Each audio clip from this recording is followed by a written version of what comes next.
这才是炒油麦菜好吃又简单的做法。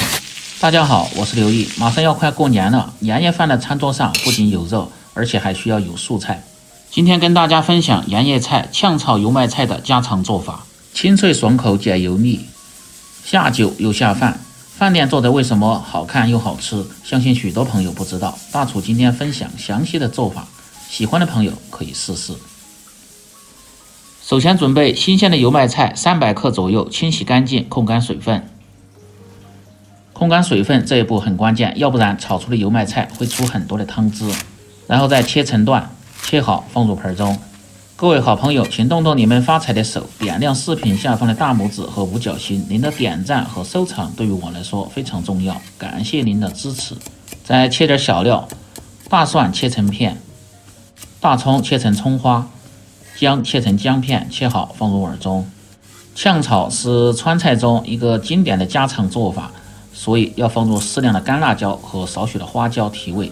准备好后，下面开始起锅烹饪。起锅，先把锅烧干，然后放入少许的葱油，适量的猪油提味增香。在这里告诉大家一个烹饪小知识：炒素菜放入猪油，吃着口感好，味道不寡淡。油热后下入小料葱姜蒜、花椒辣椒，保持中火，慢慢的煸炒出香味。火切记不要大，要不然还没炒出香味，料就糊了。炒至辣椒表面呈枣红色，下入控干水分的油麦菜。油麦菜下锅一定要开大火，尤其是家里边的小灶一定要开到最大的火，这样可以防止炒油麦菜出更多的汁水。先保持大火翻炒15秒钟左右，炒至油麦菜稍微发软，开始调味，放入适量的盐、少许的白糖和味提鲜，适量的鸡精、味精，快速的翻炒均匀，划开调料，大概需要5秒钟。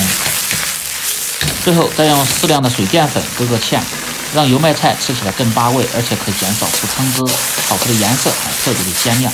大火快速翻炒几下，炒出锅气，炒出香味，即可出锅装入盘中。切记不要炒得太久，会影响油麦菜的香味和颜色。好了，这道翠绿入味、清脆爽口、吃着很解油腻的炝炒油麦菜就做好了。更多家常菜，请关注刘毅美食。感谢您的支持，我们明天再见。